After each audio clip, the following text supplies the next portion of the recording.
Guys, good morning. Welcome to my new video. So ऐसे है मेरा नया यूट्यूब चैनल जिसके ऊपर मैं पढ़ाई से रिलेटेड वीडियो डालूंगा। और आपको पता नहीं होगा कि मैं कौन हूँ। अपना फेस दिखाना चाहते हो, देखना चाहते हो अगर मेरा, तो सब्सक्राइब करो, लाइक करो, शेयर करो। ओके।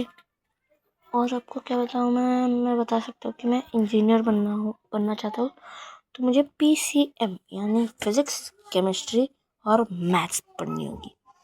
तो मुझे इन तीनों सब्जेक्ट में फोकस तो करना ही है। और SST यानी हिस्ट्री और ज्योग्राफी भी तो करना ही करना है, क्योंकि हमारी हिस्ट्री का टीचर बहुत बहुत ये है, मतलब ये गुस्सैलू है। अगर आप चाहते हो कि मैं भी एक टॉपर बनूं, अभी मैं 7th स्टैंडर्ड में, तो मैं दिख ही रहा होगा ये